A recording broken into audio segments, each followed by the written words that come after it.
Hello, and welcome to Recapping with Delora and Ashley. Please follow us on Instagram, Facebook, and Twitter at Recapping Podcast. Also, rate, review, and subscribe to our show on your favorite podcast platform. We're on all the things. We want to hear your thoughts on the movies and shows we review. Leave us a comment on Apple Podcasts or our YouTube channel, and we will read them during the show. Or reach out to us on social media. We love talking all things entertainment and pop culture with you. Thank you guys so much for listening. Thank you.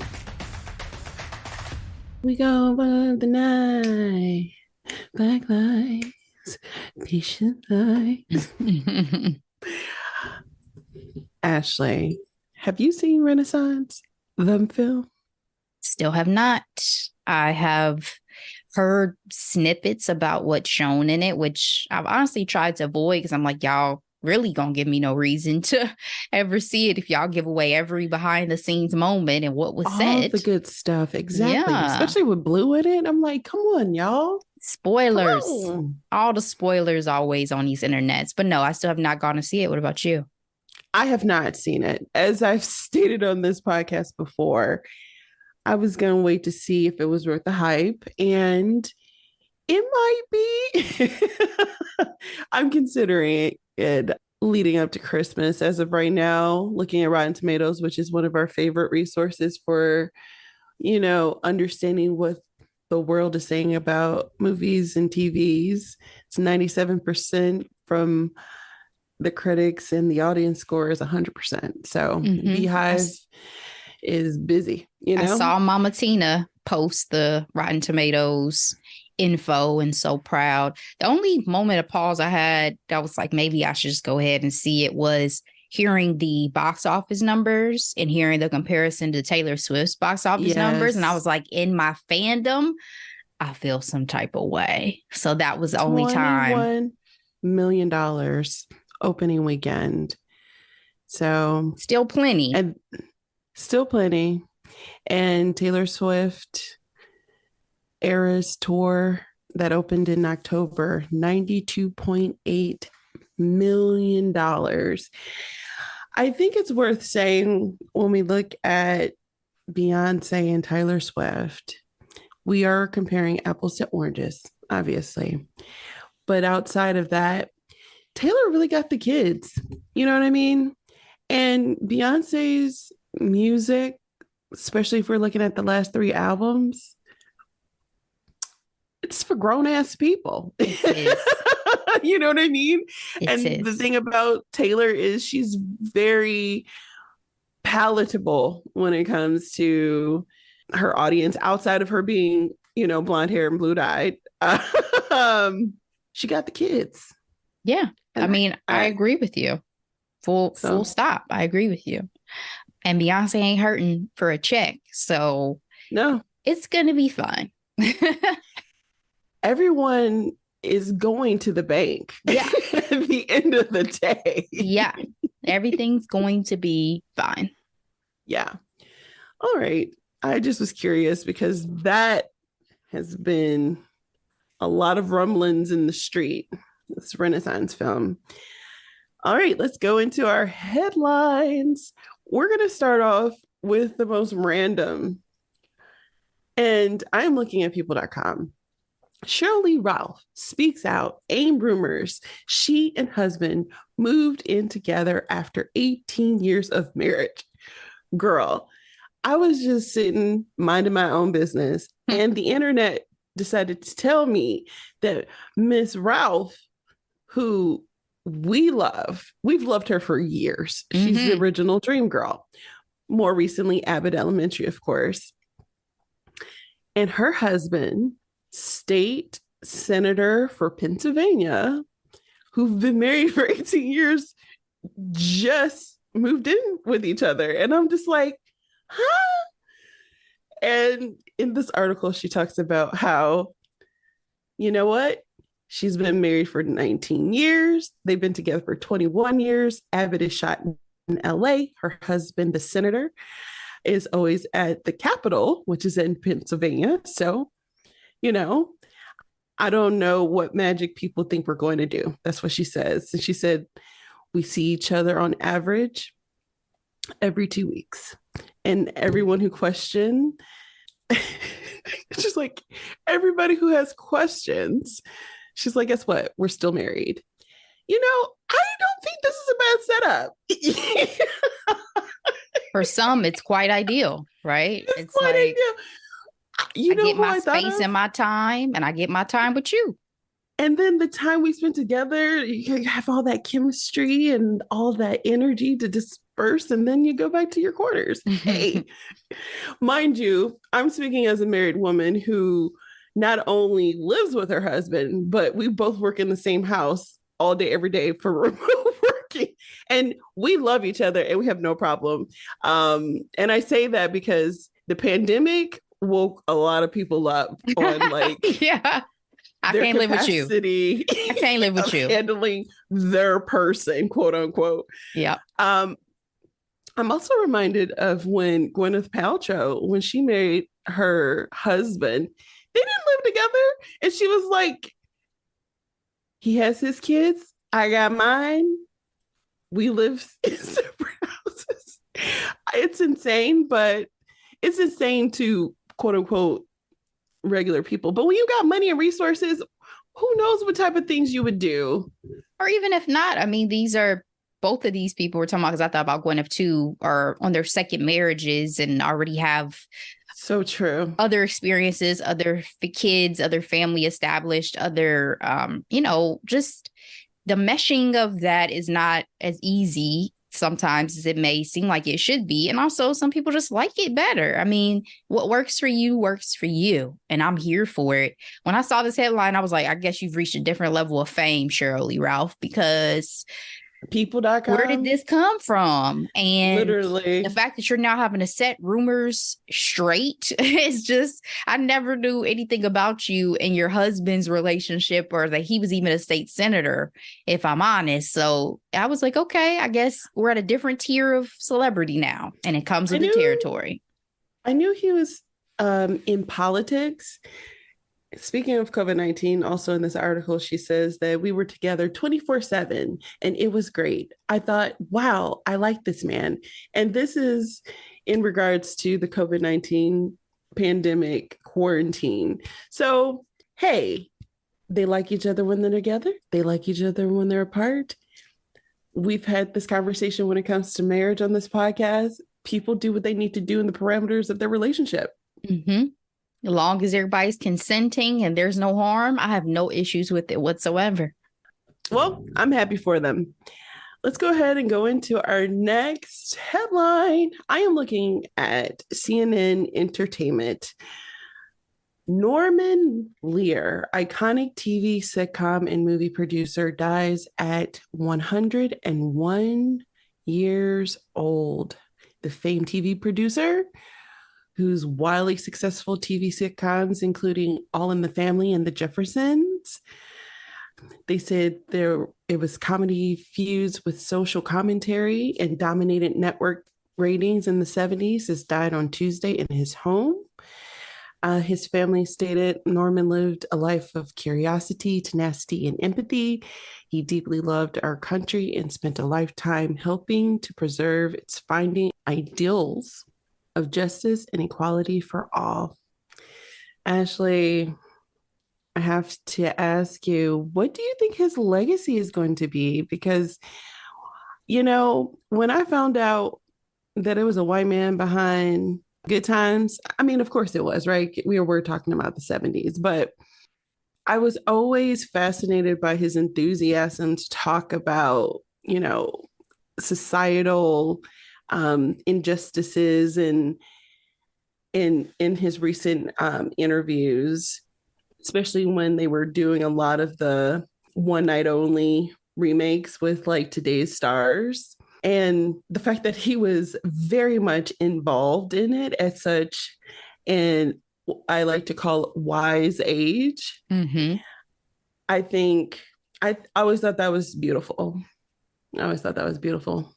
I mean, that's what my latest recollection of him is, right, was those live action moments, because he was behind the scenes and all of that when you got a chance to watch. But what is his legacy? I mean, his legacy is solidified in terms of, TV and that pop culture influence that those shows have will live on. Now, generations to come, I think people who are true TV enthusiasts will continue to talk about him. Today's generation, I don't know. I don't know if they respect the game the way the game once was respected. I think they're with different technology and the way so much with media has shifted. I don't know where that stands, but definitely for the shows that he has, regardless of whether they remember his name, that stamp and that footprint will continue to live on. And also, when I saw the headline, I was like, I just thought of Trevor Noah and his stand-up he did, and he talked about Queen Elizabeth and the fact that she was able to finish life. That's what I thought about Norman Lear. I was like, he got a chance to finish life. This is the way to go out. 101 years old, dying of natural causes. Like, you finished life. How lucky. How lucky. That's beautiful. So truly, what a life. What a life. Speaking of that, he was married 3 times. He had 6 kids, and the age gap was 47 years between his oldest and youngest. I do like this comment. People in the 70s have always called his work edgy. And he took issue with it. He says, edgy is what others wrote about it, but I never thought it was edgy. We were simply dealing with the problems that existed in our culture. I'm like, thank you, sir. I think his bravery and his courageousness to bring societal issues to what they used to say back in the day, our homes, our living rooms, is pretty wonderful. And may he rest in peace. Mm-hmm.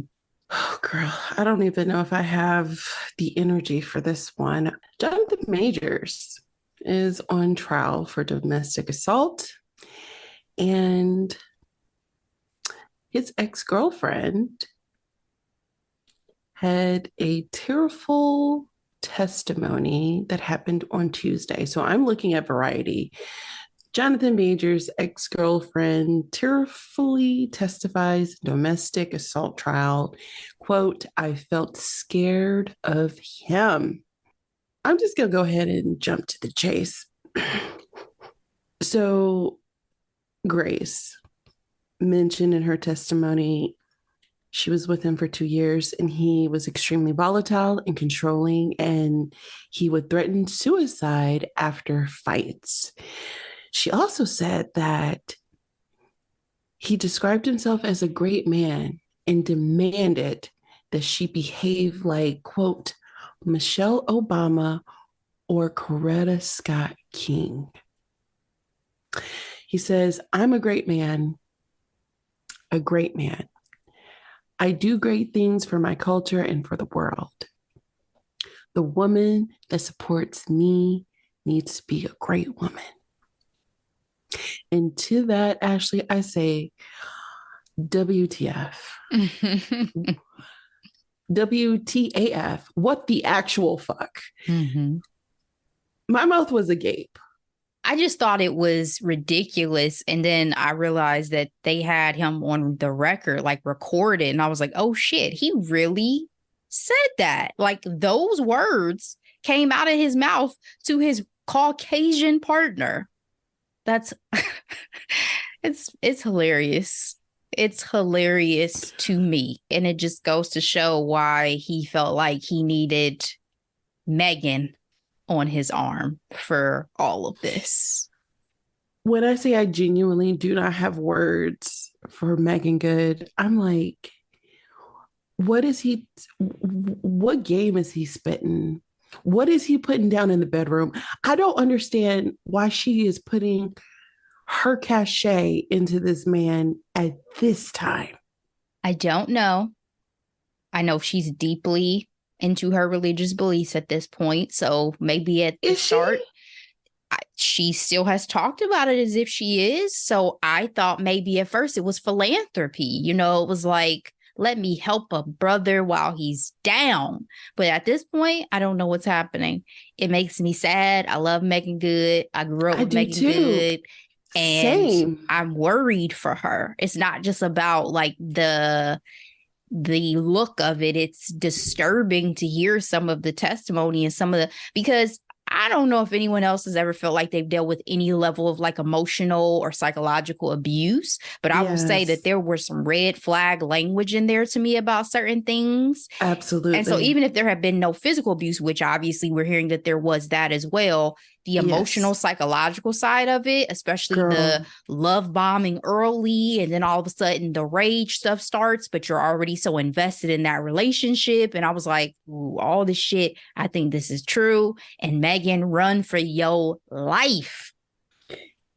Ashley been rocking so hard with Megan Good since East Bayou. Okay, I'm like, you gonna put your good reputation next to this man right now in this time. He has this white woman to be his Michelle Obama and Coretta Scott King. He had to have been in his acting bag. Like he had to have been going through something with preparing for a role. Like he could not have taken himself seriously when that came out of his mouth. It is utterly ridiculous. Don't get me wrong. If he didn't have this, he would easily be one of the greatest actors of our generation. Easy. Well, we used to talk so glowingly about him up until the moment that the incident was discussed. And, you know, for a minute, it was like, did this happen? Did it not happen? What happened? But obviously, as they're doing, like, I think it's, what is it? CNN or CBS or somebody's doing like live updates right now. And yeah, it's scary to me.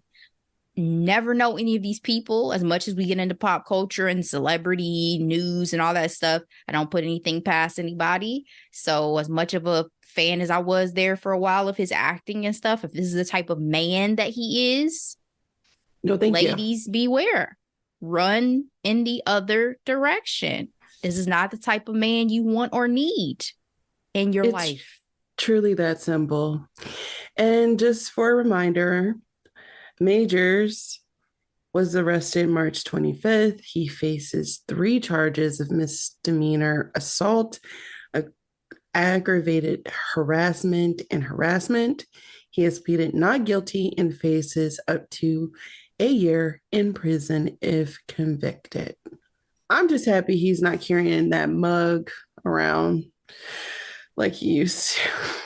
Well, didn't he come to court with a Bible, though, one of these last couple of times?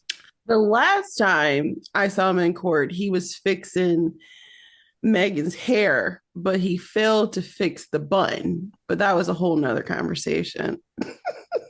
Somebody was He like, really trying to be black. I mean, does he think we're that naive? You know, we can see through, Black women are notorious for seeing through the bullshit. And it shouldn't even be notorious. We're famous for it. I hope she's still friends with her ex-husband or has some other great male friends or family in her life that are asking her some important questions. And I say men, not that women probably aren't too, but I just feel like sometimes you need questions. Those good male influences to help you see through some of the ways that men behave. So I'm gonna pray for Megan. She's on my prayer list. Because that's a lot. Amen. I mean, Grace as well. Let me not make it seem like I don't feel for her throughout everything that I'm hearing about. Because I am. That's horrible. Nobody should ever be treated that way or violated in that way by their partner. And so it's definitely disheartening to hear. And Absolutely. We'll see how this plays out, though, in the court and in the court of public opinion. Because, that's what everybody has is fucking opinion, including us, which is why we have a podcast. That part. All right, Ashley, let's go ahead and get to our next headline. I am only bringing this up because it is in the news this week. We typically do not acknowledge these situations until the people themselves acknowledge them. And I'm referring to This Us Weekly article, Ashanti is pregnant, expecting first baby with boyfriend Nelly. If you are a millennial, you understand the significance of Ashanti and Nelly's relationship back in the day. They dated on and off from 2003 to 2013 and officially called it off. And just like Bennifer 2.0, Ashanti and Nelly are back together. Yes. Yes. You're I love excited it. about this. I love it. I was never invested in the relationship in that way. I'm more invested probably now than I was then because I told you, it's this whole feeling of like, maybe it wasn't the right time. Maybe we needed to grow as individuals before we can come back together and have this great relationship. I live for, these romances that circle the block and are able to make it work. Like it's like you're a rom-com romantic book enthusiast. This is a common second trope. Chance. Yes. Second chance. Yeah. Yes. And so as much as you were excited about Bennifer, that was a relationship I was never heavily invested in. I love them individually and their talents, whatever. But as a relationship, do y'all thing. But Nelly and Ashanti, yes. Yes, let's make this work. And they always look like they're having the best fucking time together. If they ain't doing nothing, they smiling and laughing together. That's very true. And they don't be grossing me out as much as like Courtney and Travis. Oh, Courtney and Travis is like walking lust in my personal opinion. You know what I mean? They be all over each other. Tongues out. Groping. And Travis was like, the people who don't like to see it is just they're miserable and this and that. No, Travis, nobody wants to see y'all constantly fondling each other. It's just a matter of like general respect for everybody around you. Like common take that decency to y'all room and let all that happen there. Like you in front of your mama, tonguing him down. Your grandma MJ could be sitting right next to you and you straddling that man's lap. I mean, come on. It's a little overboard for me. But she Nelly and Ashanti, herself a rocker. I'm rooting for y'all. So if she's pregnant, if Ashanti is pregnant, oh my God. So, of course, these articles love to put everybody's ages on blast. Ashanti, 43 years old. Nelly, 49. This will be her first child. And Nelly has 2 children. Chanel, 29, son Cornell, 24. Yeah. So they have not. They have not officially came out with this, but according to Us Weekly and all the other major outlets went ahead and followed. They're really big on saying allegedly. Reportedly. TMZ. Reportedly. Yes. And that's exactly what we're going to say. So if this is the case, congrats to the couple. Hopefully it's everything you ever wanted and more. You think he's going to propose? I have no idea. People's business. I have no idea. If he does, great. This what they want? I don't know. Let these people live. Like I said, they just seem like they're having a great time. So whatever that looks like for them. Everybody don't have to get married to be happy, y'all. I'm just letting y'all know. Some people are fine. Look at Goldie and Kurt. Oh, are they really going to be the poster children? I mean, I always use them or Oprah and Stedman, but I feel like Goldie and Kurt have more both public profile versus everybody's like, we don't know where Stedman is. You know what I'm saying? So exactly. He's at the guest house because Oprah didn't let him in the house. You remember? Not Gail gets to go to the big house over Stedman. No. Okay. So during the pandemic, Oprah was not playing when it came to quarantine. And I don't remember what it was for, but of course she was talking to Gail and she was like, yeah, Stedman was there for the allotted time in the guest house before he came to the main house. 14 days. Yeah. She's like, what I'm not going to do is get COVID. So, I mean, and that's real. Very. Our beloved Oprah is knocking on 70. So, And and she's she's looking Oprah. fantastic And these she's days. Not Oprah. to It's say like, she's never looked fantastic before, but I was like loving every time we see her, she's wearing the color purple. Really, really on the nose. yeah. Um, As we approach December 25th. I am ready. I am I so think it's going to ready. be And I'm fantastic. bringing my tissues because I know I'm going to bawl my eyes out. You know what? I'm forgetting this whole time. I'm thinking like, oh, what are we gonna do on Christmas? My family here and stuff. We're going to the theater. We We used are to do it absolutely every going. year, and then we fell off for COVID. Yeah. So it's time to get back into it, I think. We always did it for Thanksgiving for sure. And Christmas, it Mm. just really depend on because in Michigan, it was rough out there in terms of the snow and the ice. Okay. But yes, Color Purple musical, December 25th. It's it's definitely Oscar bait, and I think it's gonna be well worth it. So let's get into our hot topics. We have two this week. Girl, TJ Holmes and Amy Robach are back. Did you miss them? No. We talked about this when it was announced that they were doing the pod and everything. No, I wasn't checking for them anymore. It is just so, it's, I don't even have all the words because it feels kind of icky. You know what I mean? Like them against the world. It's giving that vibe. It's like you're not Meghan Markle and Prince Harry. No, you're Eddie Cibrian and Leanne Rimes. You know? Wow, wow, wow. So their podcast has officially came out. It's called Amy and TJ Podcast. It debuted on Tuesday. Here are just a few highlights because guess what? I did not listen to the podcast. I can't say if I will or not. Of course, like everybody on social media, I looked for the highlights. So they were adamant in telling their story, Ashley. I know when we originally talked about this, they were supposed to be talking about all things, but I guess they felt like this first episode, they just wanted to put everything out on the table. Sure, sure. They mentioned that they were already in divorce proceedings when they were quote unquote outed.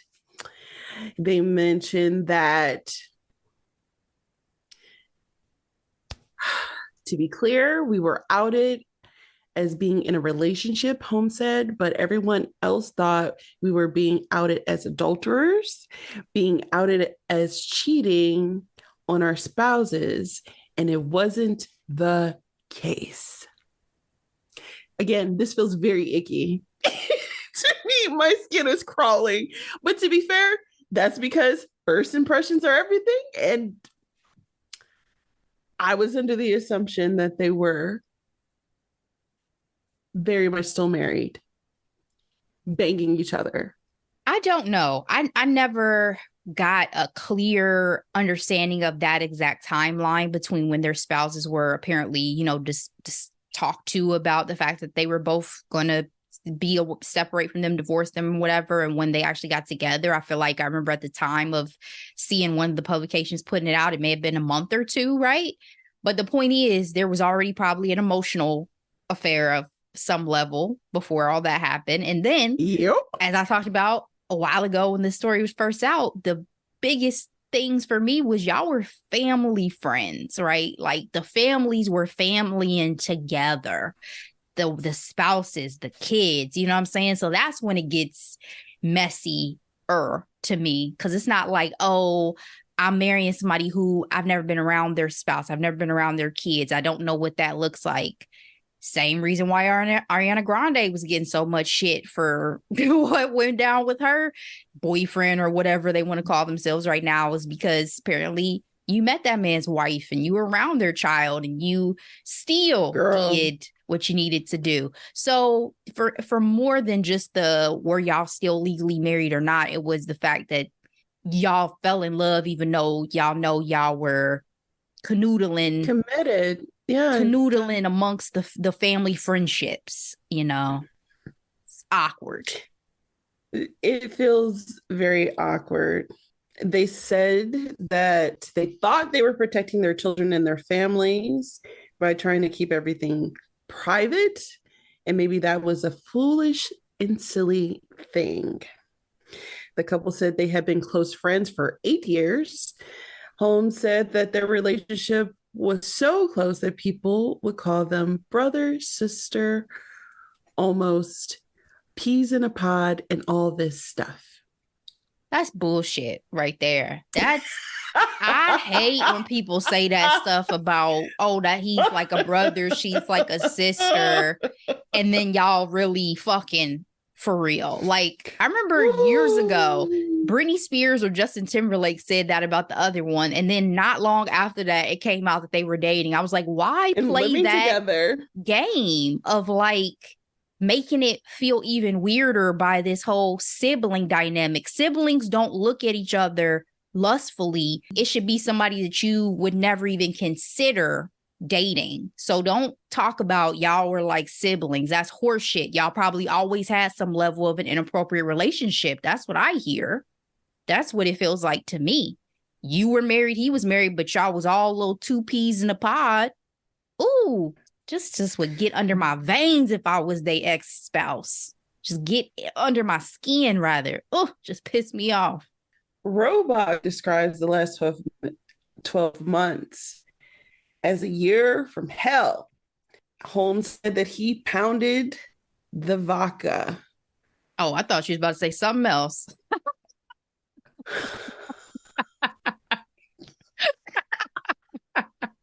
The couple ended their podcast by saying that they were glad that they had the opportunity to share their story. They felt like that it was cathartic and incredible to be able to start to tell it and live it. And we have not felt comfortable holding our heads up high walking on the street, at least initially, but we started to now. Would they have been better off just getting paid for an interview or writing a book or something than this whole podcast? I don't know, because again, it's going to depend on how well it does. Well, we talked about it before. They're executive producers on it and are supposed to be helping to bring on more content. So it just depends on what their deal looks like and if they're able to deliver in terms of entertaining folks. So if they are, then this was great because they're unemployed. You know, they needed and wanted to get back to work. And like I said before, they deserve to get back to work. What went on in their personal life has nothing to do with them being able to do their jobs competently in their chosen career field of journalism. So I don't have any issue with them getting opportunity. It's just, am I going to sit and listen to a podcast by the two of them? No, I was never a huge fan of either of them on my television screen, even before. Like, it's not like, oh, these are my favorite ABC News personalities. So right. I care even less now. Yeah, it's that whole Bible verse that I'm reminded of where it says, avoid the appearance of evil. And I think that's the main reason why they probably got fired from ABC. They're known for being a wholesome network, freaking owned by Disney. Knowing that your two anchors are canoodling with each other to be with each other after breaking up two homes just feels kind of spicy to me. And also, when you're a news person, you're supposed to talk about the news, not be the news. That is a exactly thing across the board. So, hot goss. Exactly. How long do you think she's going to be with him? I'm just joking. Because a shout out to Drea. She sent the first link to me and she was like, she gonna be fine regardless at the end of the day, and we all know why. Exactly. But this whole situation of their exes supposedly now dating, it's a good PR for them, which kind of would piss me off too. It's like they just launched this podcast and now this is coming out. So is it true, or did they just put it out to help create more interest in the launch of their pod? I was just about to pivot, and with you saying that, you think the exes getting together is positive for TJ and them? Yes, because it generates interest in listening to their freaking podcast. They just launched this show. Nobody had been talking about them. Then all of a sudden it's back in the headlines. Oh, now the exes of these two are dating. So people may be like, oh, well, let me see if they're going to address it or talk about it. Absolutely. I think it's positive for them on the side of generating interest. For sure. I think what also doesn't help is that TJ Holmes was known to have been a cheater in his past relationships. So that's where it gets kind of like, oh, okay. As Megan Fox titled her book, Pretty Boys Are Poisonous. I mean, light-skinned man with those eyes. Classic, Pretty Boy. Classic. Yeah, I'm looking at ET or Entertainment Tonight. It says that the Andrew and Mary Lee, initially they had no interest in each other, but bonded over trauma from their respective breakups. The only couple I condone trauma bonding is Katniss and Peeta. Like, I don't. Shout out to the Hunger Games. Outside of them, you weren't a fan of hearing about Shania Twain and that swapping of spouses. That's why when you sent me that, I was like, "What in the Shania Twain is happening?" I know, but and they were like best friends. Foundation. They were. Is Shania still with him though? Yes, they're not together anymore. Is she? No, they are. They're both still with the other person's ex. Yes. Oh man, I didn't know they were still together. Yes. Okay. As far as I know, because I told you I just found out about it fairly recently that this was what happened. I was like, oh my God, the scandal. Still the one I hold to, the only one I dream. Oh, okay. Well, I love it. If you love it, I like it. That's how I am right now. Get your swerve on, Mary Lee, and what's the ex-husband's name? Andrew. And Andrew, get your swerve on. They like you. We might as well. Let's see what it's all about.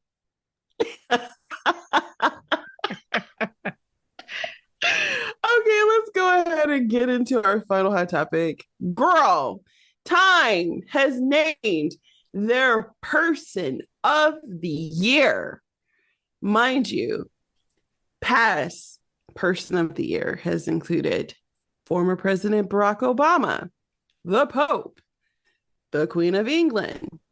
We have Taylor Swift as Time's 2023 Person of the Year. Why, you may ask? Her Eras tour has been a phenomenon. They talked about the economic impact. They talked about the movie. They talked about her re-recording and releasing her music. They said that she has more #1 albums than any other woman in history. This year alone, she has 3.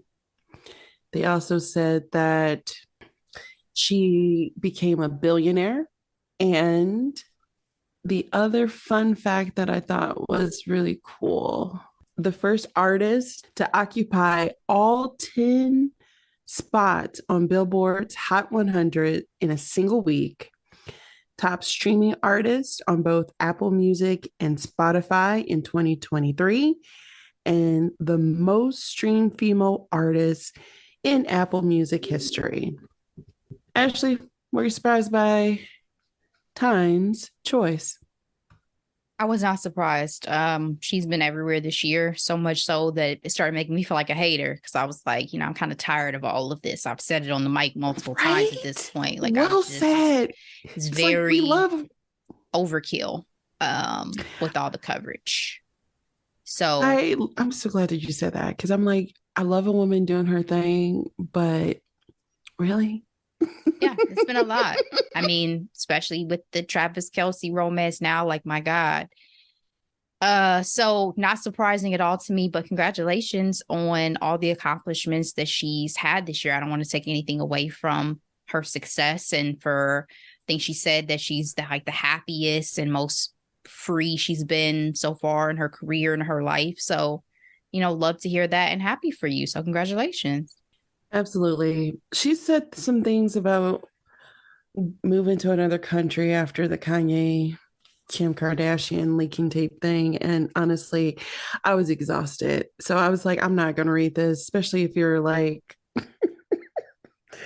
you don't have to be the victim. Like, we get it. We get it, Taylor. It's okay. Let's talk about this relationship. Of course, this is a headline. She said that she and Travis were together before her first game. She said that you would have to be psychotic to make your first date a hard launch in the public eye.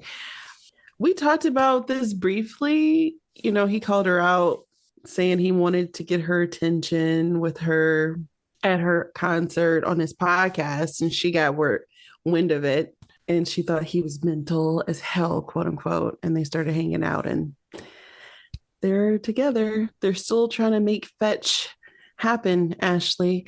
Lovey Ajayi, one of my favorite commentators, wrote an interesting thread on Twitter talking about Taylor being Times Person of the Year while Beyonce wasn't even nominated, and they had a very comparable year in terms of quantifiable impact, in terms of like record breaking tours and economic impact and documentaries. Do you think this is a conversation worth having, Ashley? I saw her post. If she feels like it is, then it is. We've talked before about how it seemed like in certain capacities, Beyonce was being overlooked or under reported on in terms of her own accomplishments when it came to her tour and the record breaking and the influence and the economic impact and stuff. But I mean, a lot of people also have given Beyonce those flowers with everything that she's achieved this year. And honestly, is the being the Time magazine's Person of the Year that deep? For me, it's not in terms of a publication. Like, I think we talked about this last year when you guys are putting like certain leaders on your list that I don't agree with, and certain just because you feel like they have some level of influence, I don't rock with you that hard. So, you know, Taylor has her thing. That's why I said congratulations on all your accomplishments. I'm not going to take anything away from that. And Beyonce is Beyonce, and no one can take that away from her. Point blank, period. I think sometimes we give these so true publications and these accolades too much weight. I hear you. Lovey did also highlight that she felt like journalists on the ground in Gaza should have been highlighted. So there was definitely an opportunity for a more real life, quote unquote, person to highlight. But I think the world is in the season where we have our celebrities dress up as animals and sing on stage, and we accept it and take it as an entertainment. You mean like the Masked Singer? What I mean? Yes, that's exactly what I'm referring to. Okay. Just clarifying for all of us. Oh my gosh. Okay. That's all I got today, Ashley. What are we recapping next week? So obviously 'tis the season. We are in the month of December. It's Christmas time, kids. And so there's Christmas content coming out on these streamers and theaters and all the things. So the one we're going to talk about for next week is going to be Candy Cane Lane, available on Amazon Prime, starring Eddie Murphy and the Tracy Ellis Ross. Together, family-friendly film. Took some twists and turns I was not expecting for a Christmas film. So it'll be interesting to chat about a little bit. Has some iconic comedians that popped up in this as well. So it'll be fun. It was so much fun. Y'all, get your hot chocolate, get your gingerbread cookies, and let's talk about it. All right. Well, guys, thank you so much for rocking with us today, for listening to this episode. We appreciate you. If you have any feedback on any of the headlines or hot topics we've talked about today, don't be shy. Shoot us a DM, email us, get with us on any of the things. We'll be happy to discuss. Shoot us a comment. Please share this episode with your family, friends, loved ones. We so appreciate you. And in the meantime, until next time, be blessed. Bye.